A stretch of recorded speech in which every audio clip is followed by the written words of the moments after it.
नमस्कार, स्वागत है आपका। मैं हूं आपके साथ हिमांशु दीक्षित। आप देख रहे हैं दोपहर की नंबर 1 डिबेट। हैदराबाद की सियासी लड़ाई 15 मिनट बनाम 5 सेकंड पर आ गई। एक दशक पुराने बयान को बीजेपी नेता नवनीत राणा ने उठाया तो बदले में बड़े ओवैसी ने इस लड़ाई को मजहब का चोला पहना दिया। सामाजिक आर्थिक विकास और हैदराबाद के मुद्दों की बहस वोटिंग से पहले मजहब पर आ खड़ी हुई। सियासी लड़ाई को सलार के जरिए इतिहास से जोड़ने की कोशिश हो गई। आखिर क्या इस रणनीति के सहारे ओवैसी अपने गढ़ को बचाने की तैयारी में है, या फिर वो वोटर्स को साधने के लिए मजहबी तकरीर का सहारा ले रहे हैं? इसी पर बात करेंगे, लेकिन पहले एक रिपोर्ट आपके सामने।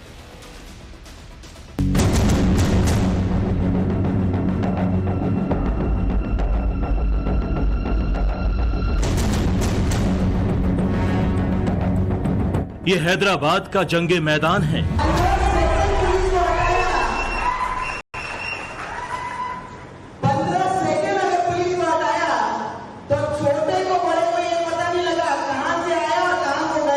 जहां सियासत की लड़ाई सीधे मजहबी जंग में तब्दील है।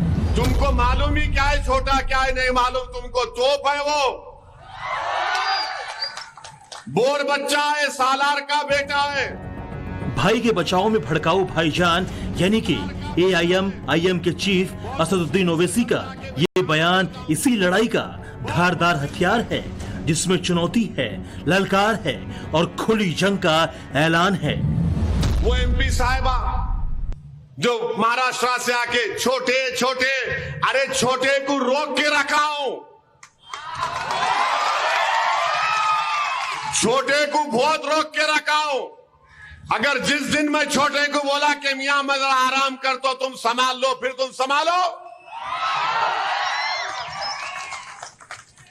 छोटे तुमको मालूम ही क्या है छोटा, क्या है नहीं मालूम तुमको। तोप है वो, बोर बच्चा है, सालार का बेटा है। हैदराबाद में 15 मिनट के एक दशक पुराने बयान को बीजेपी ने छेड़ा तो ओवैसी पलटवार करके इसे मजहबी मोर्चे पर ले गए। लोगों को भड़काते हुए 15 मिनट से 15 सेकंड की जंग को सालार जंग से जोड़ दिया। पहले समझिए भड़काऊ भाईजान का सालार कनेक्शन क्या है। सालार का मतलब कमांडर या चीफ होता है। ओवैसी के पिता को लोग सालारे मिल्लत बुलाते थे। इसका मतलब होता है धर्म का कमांडर। सालार का कनेक्शन हैदराबाद के PM से भी रहा है। मीर तुराब अली खान को सालार जंग की उपाधि मिली थी। मीर तुराब अली खान हैदराबाद के प्रधानमंत्री थे। 1853 से 1883 के बीच प्रधानमंत्री रहे थे तुराब। 1857 की क्रांति में तुराब ने अंग्रेजों का साथ दिया था। सालार का बेटा बुलाकर ओवैसी ने अकबरुद्दीन को सीधे मजहब की नुमाइंदगी से जोड़ दिया है। समर्थकों के बीच में निजामी दौर का लिंक भी बता दिया।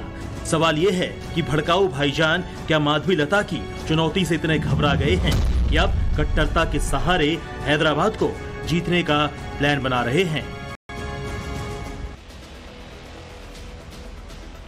रिपोर्ट आपने देख ली। अब जो मेहमान हमारे साथ जुड़े हुए हैं उनसे हम आपको मिलवाते हैं। प्रत्युष कंठ जी हैं, बीजेपी के प्रवक्ता हैं, हमारे साथ जुड़े हुए हैं। हमारे साथ HS रावत जी धर्मगुरु जुड़े हुए हैं, हिंदू धर्मगुरु। हाजी नजीम खान प्रवक्ता पीस पार्टी के हमारे साथ जुड़े हुए हैं। दानिश कुरैशी जी प्रवक्ता AIMIM के हमारे साथ में जुड़े हुए हैं। आप सभी का बहुत बहुत स्वागत है। दानिश जी, बहुत बार हम लोगों की इस मुद्दे पर बात हुई है कि ऐसी बयानबाजी बिल्कुल नहीं करनी चाहिए, और अगर ऐसी कोई बयानबाजी करता है तो वो बहुत गलत होता है, बहुत गलत संदेश जाता है। लेकिन आज ये सवाल मैं आपसे जरूर पूछना चाहता हूं और मेरे को लगता है कि साफगोई से इसका जवाब देंगे। कुछ सालों पहले जो बबूल का पेड़ बोया गया था, आज उसका कांटा अगर चुभ रहा है तो कैसा लग रहा है? देखिए, अगर बबूल के पेड़ की हम बात करेंगे और कांटे चुभने की बात की जाएगी तो फिर बाबरी मस्जिद की हम बात करेंगे तो क्या फिर वो सही रहेगा? जो चीजें खत्म हो चुकी हैं, जिन पर फैसले आ चुके हैं, उसके बाद मुझे ये बताइए कि भारतीय जनता पार्टी की कैंडिडेट को ये क्यों याद आ गया? एक 10 साल के दशक का वक्त निकल चुका है, 10 साल बाद उनको याद आया। इतने वक्त तो नहीं बोल पाई वो। तो देखिए, अब उनकी परेशानी क्या है कि भारतीय जनता पार्टी के पास कुछ बचा ही नहीं है। पेश करने के लिए। इसलिए पहले वो उद्धव ठाकरे के घर के बाहर वो मोर्चा निकाल के रखी थी। अब उनको कुछ समझ में नहीं आ रहा तो उनको याद आ गया कि 10 साल पहले क्या कहा था। अरे 10 साल पहले ये कहा तो फिर मैं पूछूंगा आपसे कि 1990 के दशक में भारतीय जनता पार्टी ने क्यों देश के अंदर में एक मस्जिद ढहाने का आंदोलन चलाया, बताइए। तो फिर क्या होगा? वही तो कर रही है भारतीय जनता पार्टी, जो बाबरी मस्जिद के मामले में हुआ, और अभी भी वो यही बात कर रहे हैं कि 300 साल पहले फिर बाबरी का मुद्दा ले आए, साल पहले ये था। आप फिर बाबरी का मुद्दा ले आए। बिल्कुल ले आए। आप अगर 10 साल नहीं, लेकिन ये बात अज़दुद्दीन ओवैसी साहब भी मानते हैं ना कि छोटे को रोक रखा है, अगर नहीं रोकता तो फिर जरूरत, मतलब रोक के रखा है, रोकने की जरूरत पड़ गई। ऐसा क्या है? ऐसे कौन से उपद्रवी हैं छोटे? ये तो बताइए, क्या आउट ऑफ कंट्रोल हो जाते हैं? देखिए मैं आपको बताऊं, आप अगर 10 साल पुरानी बात करेंगे, आपकी सुविधा 10 साल की है। अच्छा ठीक तो है, मेरी सुविधा। दानिश भाई मेरे को ये बता दीजिए, वो गलत था बयान? कौन सा? जो बिल्कुल नवनीत राणा को ऐसा बोलना ही नहीं चाहिए। नवनीत राणा ने जिस बयान को लेकर अपना बयान दिया, नवनीत राणा के बयान की मैं भी बिल्कुल ये नहीं कहता सराहना, बिल्कुल गलत कहता हूं कि गलत बयान दिया। लेकिन अज़दुद्दीन ओवैसी ने जो उस वक्त, जो छोटे भाई ने जो बयान दिया था, अकबरुद्दीन ओवैसी ने, क्या वो गलत था उस वक्त गलत था? अच्छा, भारतीय जनता पार्टी से पूछ लिया कि बाबरी मस्जिद के लिए देश से माफी मांगेंगे वो? मैं बाबरी वाले मुद्दे पे बात ही नहीं कर रहा हूं, मैं नवनीत राणा के मुद्दे पे क्लियर बोल रहा हूं। नवनीत राणा का बयान गलत था, लेकिन क्या आप में आज भी हिम्मत है कि उस बयान को आप गलत बता सकें? आपको 10 साल का पहले का बयान याद है? तो मतलब आप ये मान रहे हैं कि वो बयान गलत था? आज ये बात क्लियर हो रही है ना कि वो बयान गलत था।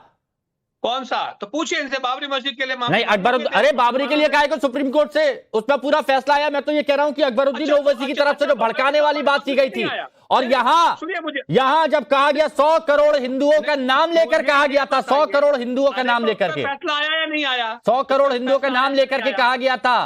नहीं, मुझे ये बताइए फैसला आया या नहीं आया उस पर? किसकी आप बात कर रहे हैं? अकबरुद्दीन ओवैसी साहब का जो स्टेटमेंट नहीं, बिल्कुल, लेकिन उसका जिक्र कि हमने रोक के रखा है, हमने रोक के रखा है, बार बार ये कह रहे हैं कि वरना संभाले, वो क्या है? आज भी वही चेताया जा रहा है, आज भी फिर वही बताया जा रहा है। अरे उदाहरण क्या दे रहे हैं? आपको वही कह रहा हूं ना कि भारतीय जनता पार्टी की सुविधा अगर ये है कि बाबरी मस्जिद का फैसला आ गया है, कंठ साहब बताइए क्यों नवनीत राणा को इस तरह का बयान देना पड़ा? क्यों? हिमांशु जी, मैं आपका सारा रिपोर्ट देख रहा था। एक बहुत ही सीरियस इशू को समझना पड़ेगा। आप देखिए, जो ओवैसी जी बोल रही है ऐसे ही नहीं बोल रहे हैं। जब या कांग्रेस पार्टी जो कर रही है ऐसे ही नहीं कर रही है। जब से इनको ये समझ में आया कि 400 सीट आ रही है, ओवैसी जी हैदराबाद हार रहे हैं, क्या रूप लिया है आप देख रहे हैं। पिछले एक हफ्ते से क्या रूप ले रहा है। ये डरा रहे हैं हिंदुओं को कि अब डराओ, माइनॉरिटी को अलग करो। वो जूडी ब्राउन थे ना, फेमस राइटर, जो लिखा था माइनॉरिटी सिंड्रोम, मेजॉरिटी बैकलैश। ये अब डरा रहे हैं। अब इनका आप समझ जाओ खेल क्या है। आप मणिशंकर अय्यर जो बोल रहे हैं, वो कोई अंधेरे में नहीं बोल रहे हैं कि पाकिस्तान बम मार देगा। कौन डरेगा? देश की मेजॉरिटी जनता डरेगी। हिंदू को डरा रहे हैं। ओवैसी जो बोल रहे हो क्या कर रहे हैं? उनका भाई को पकड़ रखा है। आपका भाई है क्या? भाई पकड़ रखा है। ये वही भाई है जो बोलता है पुलिस हटाओ तो सबको मार देंगे। ये वही भाई है जो बोलता है कि हम तो मरते भी तो जमीन लेके जाते हैं, हिंदू तो जल की आग में चले जाते हैं, हवा में उड़ जाते हैं। ये पूछ रहे हैं, ये दानिश भाई भी ये बात पूछ रहे हैं कि चलिए उस पर तो उन्होंने बोला 10 साल बाद, लेकिन 10 साल बाद इसको खोदने की क्या जरूरत थी नवनीत राणा की तरफ से? नवनीत राणा के बयान को जस्टिफाई करते हैं क्या आप? हिमांशु जी, आप समझ नहीं रहे हो ये सिचुएशन कितना सीरियस हो रहा है। जैसे जैसे इलेक्शन के राउंड्स पूरे हो रहे हैं, बीजेपी की जीत दिख रही है, जवाब नहीं दे रहे हैं। ये क्या कर रहे हैं? वही पुरानी बात। कभी आपने सुना हिमांशु जी कि ओवैसी जी बताए अपने कॉन्स्टिट्यूएंसी में घूम के कि मैंने कोई अस्पताल बनवाया, रोड बनवाया, स्कूल बनवाया? ये ठीक है, हो सकता है कि इस बार बहुत टफ कॉम्पिटिशन मिल रहा हो, इसलिए इस तरह के बयान आ रहे होंगे हैदराबाद पर। लेकिन मुझे ये बताइए, नवनीत राणा के बयान को जस्टिफाई करते हैं आप? नवनीत राणा जी ने क्या बोला? नहीं बोलेंगे ये नहीं बोलेंगे। 15 मिनट नहीं 15 सेकंड, 15 मिनट नहीं 15 सेकंड कर रहे हो। उन्होंने ऐसा क्या बोल 15 मिनट नहीं 15 सेकंड। आप समझ नहीं रहे हो। नहीं, मैं समझ रहा हूं, मैं तो आपसे समझना चाह रहा हूं, बताइए ना। रखे हो इतने सालों से कि तुम्हें छोड़ूंगा नहीं, वो मतलब उनको आज बोल रही हैं कि भाई कोई डरने का मतलब नहीं आज है। एक चीज मैं ये कहूंगा कंठ साहब कि ना कुरैशी जी मान रहे हैं कि अकबरुद्दीन ओवैसी ने 10 साल पहले कुछ गलत कहा था, ना आज आप मान रहे हैं कि आपने कुछ गलत कहा है। मतलब कोई भी गलती करे लेकिन वो मानता नहीं है कि गलती हुई है। बस ये है कि AIMIM और प्राउड के साथ आगे अपने बयानों को और प्राउड से आगे बढ़ाती है ना। ठीक है रावत साहब बताइए, अब ये तो बयानबाजी की बात हुई, 10 साल पहले कोई बयान आया, उसके बाद 15 मिनट के बाद फिर 15 सेकंड की बात आ गई, फिर 5 सेकंड की भी बात आ गई, लेकिन अब सलार का भी जिक्र होने लगा, अब सलार का भी जिक्र होने लगा और सलार मुद्दा उठने लगा हैदराबाद में। बिल्कुल हिमांशु जी, मैं कहना चाहता हूं जैसे कभी ओवैसी साहब ने कहा कि हमने उसको रोक रखा है ना। अगर हमने ये कह दिया कि हम बैठते हैं भाई अब आप संभालो, तो हम तो कहते हैं उनको छोड़ दो, क्या दिक्कत है, रोक क्यों रखा है, देखा जाएगा। क्यों ओवैसी साहब, आपके प्रवक्ता यहां बैठे, उनको बोलो छोड़ दें, उनको खुला छोड़ के दिखाओ और खुला छोड़ करके एक बार फिर दोबारा बोल करके दिखाएं कि मुझे 15 मिनट दे दो, तो बताएंगे कि अकबरुद्दीन ओवैसी क्या कहना चाहते हैं। ये वही विवाद की स्थिति हो गई ना। नहीं रावत साहब, ये वही विवाद की स्थिति हो गई ना। हाँ, ये उकसा रहे हैं इस तरीके की बात करते हुए। रावत साहब आप उकसा रहे हैं इस तरीके की बात करते हुए। और सुन लीजिए रुकिए अभी रावत साहब की बात कंप्लीट नहीं हुई है। नजीम भाई मैं आऊंगा आपके पास। हाँ, रोक रखा है, रोक रख के क्या कर लेगा, रोक रख के परमाणु बम डालेगा क्या अकबरुद्दीन ओवैसी, या ओवैसी परमाणु बम डालेंगे, हिंदुओं को खत्म कर देंगे क्या, क्या करना चाहते हैं। अरे खोल के दिखाओ ना उसको, सफाया करने की बात की निंदा करने की जगह आप और बिना सिक्योरिटी के एक बार स्पीच करके दिखा दो, फिर बताएंगे उसको। आप जब एक बार उसको चुनाव में भेजो और बिना सिक्योरिटी के भेजो, और फिर देखेंगे वो खुला कैसे घूम रहा है। ठीक है, ये आपने अपनी तरफ से बात रखी है। देखिए मैं एक बार फिर से बोल रहा हूं कि नवभारत ऐसे किसी भी बयान का समर्थन नहीं करता है। अगर यहां पर रावत साहब कुछ बोल रहे हैं या फिर नजीम भाई या दानिश भाई कुछ बोल रहे हैं, ये उनके व्यक्तिगत तौर पर हो सकते हैं, लेकिन हम खुलेआम अपनी जिम्मेदारी को समझते हुए कह रहे हैं कि ऐसा कहीं पर भी कोई भड़काऊ बयान दिया जाता है वो बिल्कुल बिल्कुल बिल्कुल गलत है। अब नजीम भाई जरा ये बताइए, जो पूछा जा रहा था कि रोक के रखने की जरूरत आखिर क्यों पड़ गई। देखिए गलत बयानबाजी कहीं पर भी हो, लेकिन उसे गलत कहने की हिम्मत अगर ये किसी में आ जाए तो बहुत अच्छा रहता है। आप में है? हाँ हिमांशु भाई, देखिए जिस तरीके से गोबर की कीमत कोहिनूर से ज्यादा हो जाती है, तो वहां पर नवनीत राणा जी जैसों को बयान देना बड़ा आसान होता है कि ओवैसी साहब के दोनों भाइयों का सफाया हो जाएगा। इस तरीके का बयान देना उन लोगों के लिए बड़ा आसान हो जाता है, जबकि ये बड़ा निंदनीय है इस तरीके का बयान देना। ये इस तरीके का बयान देकर वो देश के अंदर ये दिखाना चाहते हैं कि देख लीजिए बहुसंख्यक आज भी अल्पसंख्यकों का सफाया कर सकता है। इस तरीके का बयान है। कितने अच्छे तरीके से आप बोल रहे हैं, ये आपने बोला। लेकिन नजीम भाई मैं बस आपके सामने कंडीशन रख रहा हूं। देखिए फिर आप कहेंगे पुरानी बात, लेकिन 10 साल पहले जब ये बात कही गई थी कि 25 करोड़ और वो 100 करोड़ का सफाया कर देंगे, उस वक्त क्या बताया जा रहा था कि बहुसंख्यक अल्पसंख्यकों को टारगेट कर रहे हैं, अल्पसंख्यक बहुसंख्यक, उस वक्त की कंडीशन के बारे में बताइए आप। हिमांशु भाई जब आप 10 साल का जिक्र करते हैं तो मुझे याद आ जाती है बाबरी मस्जिद, जिस तरीके से अभी हमारे दानिश भाई बात कर रहे हैं। मतलब ये क्या आप सोच कर आए थे कि दानिश कुरैशी जी और हाजी नजीम खान कि इस बयान पर खुल के कुछ नहीं बोलना है, बाबरी पर आ जाएंगे। बाबरी मस्जिद का जिक्र जैसी आता है तो हमारे जो जख्म बड़े हरे हो जाते हैं। आपके जख्म हरे हो जाते हैं? हाँ जी सर, बिल्कुल हिमांशु भाई ये बता दीजिए। नहीं मुझे ये बताइए, जो आपने कहा बहुसंख्यक, जो आपने बहुसंख्यकों पर आरोप लगाया है ना, अब इस बयान के बारे में बताइए ना, इस बयान के बारे में आप क्या समझते हैं? हिमांशु भाई 80-20 की बात कौन करता है? भारत का मुसलमान तो करता नहीं 80-20 की बात। और तो भारत के मुसलमान नहीं है क्या अकबरुद्दीन ओवैसी? भारत के मुसलमान नहीं है अकबरुद्दीन ओवैसी? कहाँ के मुसलमान है? मैं तो कह रहा हूँ कि कहाँ के मुसलमान है अकबरुद्दीन ओवैसी? भारत के अंदर कौन कर रहा है? अरे अकबरुद्दीन ओवैसी कहाँ के मुसलमान है जब वो इस तरह के बयान देते तो? नहीं चाहते। मैं ये कहता हूँ कि देखिए जिस तरीके से नवनीत राणा जी ने जो बयान, अरे मैं अकबरुद्दीन ओवैसी की पूछ रहा हूँ, आप नवनीत राणा का बोल रहे हैं। अकबरुद्दीन ओवैसी का बताइए, नवनीत राणा के लिए प्रत्युष कंठ है। वक्ता से पूछो तो वो जवाब नहीं दे पा। आप अकबरुद्दीन ओवैसी का बताइए, नवनीत राणा के लिए प्रत्युष कंठ है। मौजूदा सरकार में असर ये हिमांशु भाई, मौजूदा सरकार की जिम्मेदारी बनती है कि देश में अगर इस तरीके का बयान, ये बात सही है। जब मैं अकबरुद्दीन ओवैसी के बारे में कुछ पूछता हूँ तब आपके भी कान बंद हो जाते होंगे, है ना? हिमांशु भाई, मैं ये कह रहा हूँ कि ये बता दीजिए हमारे देश के जो प्रणाली है, कानून प्रणाली, वो क्या काम कर रही है? वो पूरा देश जानता है कि अरे वो वाह, उसकी जिम्मेदारी है। सुन लीजिए, मतलब आपके लिए कानून प्रणाली थोड़ा अलग तरीके से काम करे और नहीं करेगी तो आप कह देंगे कि ये देखिए अन्याय हो रहा है हमारे साथ। हिमांशु भाई देखिए, जब हाजिर नाजिम देखिए बात करता है देश हित की, तो देखिए तो देश हित की भी सिलेक्टिव अप्रोच आपकी क्यों रहती है? सिलेक्टिव अप्रोच आपकी क्यों रहती है? देखिए, अगर कहीं पर पहले कुछ गलत था तो आप बोलिए वहां पर भी गलत था। मैं तो खुल के कह रहा हूं ना कि नवनीत राणा ने वो गलत दिया, आप बोलिए गलत है।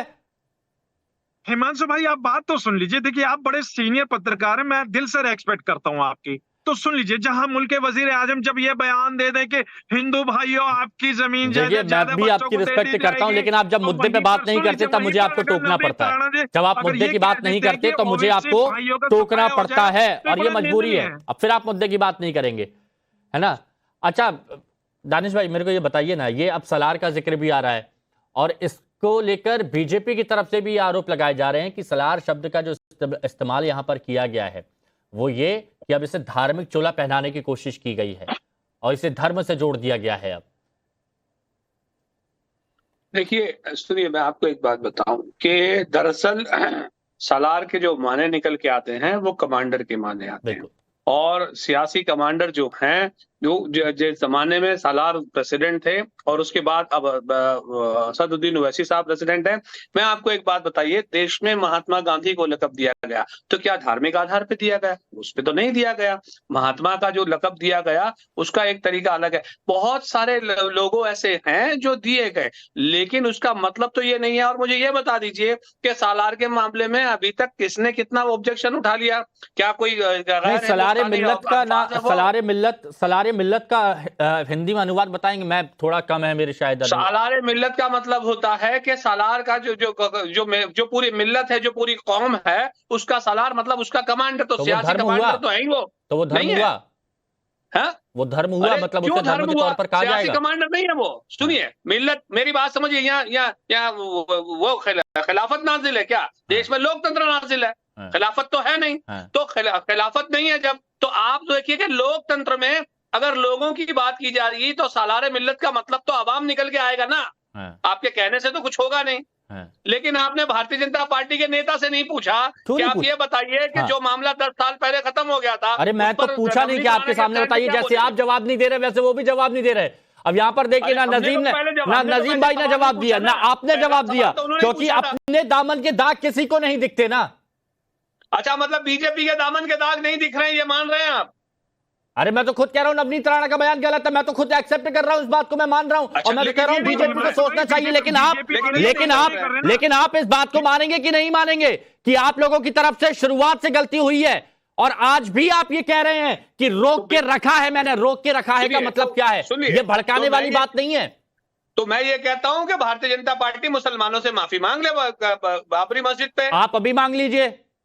जो ये बार बार भड़काऊ बयान ओवैसी भाइयों की तरफ से दिए जाते हैं, पहले उन्होंने मस्जिद ढा दी। अरे मैं क्या कह रहा हूं, आप मांग लीजिए ना, आप मांग लीजिए। पहले हम मांगेंगे, बाद में वो मांगेंगे। अरे दानिश भाई ये बताइए ना कि किसका बयान कैसे आया, किसका बयान कब आया, ये आप बताइए। सुनिए, पहले मस्जिद उन्होंने डाली है, लेकिन पहले तो मतलब आप हम मांगेंगे। नहीं, अगर मस्जिद को लेकर अगर कोर्ट से फैसला आया, मस्जिद ढा दी तो आप कुछ भी बयान देंगे? नहीं, अगर मस्जिद ढा दी तो आप कुछ भी बयान देंगे? ये किसने ढाई है? कैसी बात आप कर रहे हैं? तो अरे कोर्ट से जब पूरा फैसला हुआ, बकायदा वहां पर मंदिर बना हुआ है, तो आप उस पर सवाल कैसे उठा रहे हैं? आप उस पर भी सवाल उठाएंगे? जो गलत बयान देंगे आप उस पर, उसको भी जस्टिफाई नहीं करेंगे? तो फिर मांगिए ना, सुप्रीम कोर्ट रावत जी, मस्जिद गैर कानूनी तरीके से ढाई गई। चलिए मैं निकलता हूं, हिमांशु, नमाज का टाइम है। अच्छा दानिश जी सुनो, जम्मू कश्मीर में जो हुआ उसके लिए मुसलमान माफी मांगेंगे सारे? क्या आपने जो वहां पर कश्मीरी ब्राह्मणों के साथ जो अत्याचार किया, नमाज अता करने गए हैं, इसीलिए शायद अभी उनसे संपर्क यहाँ पर टूट गया। लेकिन आप अपनी बात करिए रावत साहब। तो मैं वही कह रहा हूं कि जिस प्रकार से अपनी बात को फंसाने की कोशिश कर रहे थे दानिश कुरैशी के, भारतीय जनता पार्टी को माफी मांगनी चाहिए। अरे भारतीय जनता पार्टी के कार्यकर्ताओं के साथ आपने कितना बुरा अत्याचार किया, ये जम्मू कश्मीर में आपको दिखाई नहीं देता? आपने जम्मू कश्मीर को हिंदू विहीन कर दिया, वो आपको दिखाई नहीं देता? अकबरुद्दीन ओवैसी का बयान जो है इतना खतरनाक वो दिखाई नहीं देता, और अब लेटेस्ट बयान जो कहता है कि मैंने अपने शेर को बांध के रखा हुआ है। अरे भैया, अगर इतनी हिम्मत है खोल के दिखाओ ना शेर को। हम तो कहते हैं आने दो, उसको निकलने तो दो। एक खाली छोटे से एरिया चार मीनार के अंदर जाकर के वहीं पर हैदराबाद में आप अगर कुछ भी बोलते रहो तो ऐसे कोई शेर नहीं माना जाता, कि शेर को सवा शेर भी मिलते हैं। ये जंगल का दस्तूर है, प्रकृति का इस तरह की बयानबाजी पर रोक लगनी चाहिए कि नहीं लगनी चाहिए? देखिए, बहुत गंभीरता के साथ पूछ रहा हूं, मुद्दा सेंसिटिव है और ऐसे वक्त पर जिम्मेदारी और जवाबदेही ये निश्चित भी होनी चाहिए। पिछले बार भी जो मैं बोल रहा था हिमांशु जी, तो मैंने यहाँ पे 2 मिनट का इसलिए वक्त मांगा था कि यही आपको समझाना चाह रहा था, चैनल वालों को बताना चाह रहा था व्यूअर्स को कि ये कितना एक सीरियस इशू हो गया है। ओवैसी जो बोल रहे हैं वो तो बहुत ही छोटे से पात्र है इस पूरे बड़े खेल के। आप हेमंत करकरे जिनको अशोक चक्र मिलता है उनको बोलते हो कि इंस्पेक्टर नेमाला आरएसएस ट्रेन था। कौन बोलता है? कांग्रेस का लीडर बोलता है महाराष्ट्र का। आप ये मुझको बताओ कि नाम बताओ, कौन इंस्पेक्टर है, कौन आरएसएस का आदमी है? नहीं बताओगे। फिर तुरंत मणिशंकर अय्यर भाग के पहुंच जाते हैं पाकिस्तान, बोलते हैं भाई बहुत हो रहा है, एटम बम है, बच के रहना। फिर आप चले जाओ बिहार, लालू यादव बोल रहे हैं ये करो, ममता बनर्जी वहां बोल रही हैं, अखिलेश यादव यूपी में बोल रहे हैं। ये सब क्या बोल रहे हैं? माइनॉरिटी वोट, मुसलमानों का वोट, वो कैसे मिलेगा? हिंदुओं को डरा दो। ये तो बहुत ही छोटा सा खिलाड़ी है इस पूरे बड़े से ड्रामा का जो अनफोल्ड हो रहा है आज भारत के लिए। कहीं भी सुना हिंदू भाइयों को डरा कौन रहा है? हिंदू भाइयों को डरा भी तो भाजपा ही नहीं है ना। अरे सुन लीजिए, भाजपा ही डरा रही है हिंदू भाइयों को, वरना तो भारत के अंदर सब खुशहाल है। हिंदू भाई कैसे डरा रही है? आपका जब वक्त आता तो बोल लेना।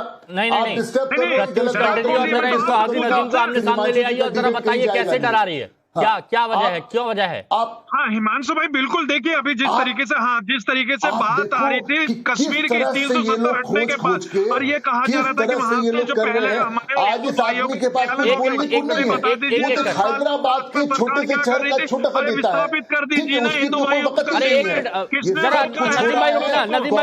पार्टी के रास्ते दिखाए हुए पे ये सारे जो इंडिया अलायंस के लोग हैं ये सब कांग्रेस पार्टी के पीछे पीछे भाग रहे हैं, और ये बहुत डरावनी सी राजनीति का रूप दे रहे हैं ये लोग। इस राजनीति में पूरा खेल ये है कि मोदी जी जीत रहे हैं, इतने बड़े पैमाने पे जीत रहे हैं। जनता ने नकार दिया 2024 के अंदर सत्ता परिवर्तन होने जा रही है, इस बात को अच्छा हाजी नजीम खान, ये बीजेपी की तरफ से देखिए, बीजेपी से मैं सवाल करता हूं, मैं आपसे भी सवाल करूंगा। क्या मुसलमानों को डर दिखाकर AIMIM वोट पाने की कोशिश नहीं कर रही है? मुसलमानों को डर दिखाकर? हिमांशु भाई देखिए, हाँ मैं आपके सवाल का जवाब देता हूं। देखिए, ये देश संविधान से चलता है और इसमें देश के अंदर सबको अपना अधिकार है कि अपने वोट राइट का इस्तेमाल करने का। लेकिन जिस तरीके से डराने धमकाने की बात आती है तो मैं ये कह रहा हूं कि नवनीत राणा जी ने जिस तरीके का बयान दिया वो बड़ा निंदनीय है। अभी तक भाजपा के प्रवक्ता ने उनकी निंदा नहीं करी है और उन्हें निंदा करनी चाहिए कि इस तरीके का बयान की पुनरावृत्ति कभी ना हो। मैं फिर से पूछूंगा और मैं चाहता हूं कि इस बार आप साफगोई से जवाब दें। मैं फिर से पूछूंगा और इस बार चाहता हूं आप साफगोई से जवाब दें। आपने कहा नवनीत राणा ने जो बयान दिया है उससे अल्पसंख्यकों को डराने धमकाने का काम किया है, आपने ये बात कही नजीम भाई?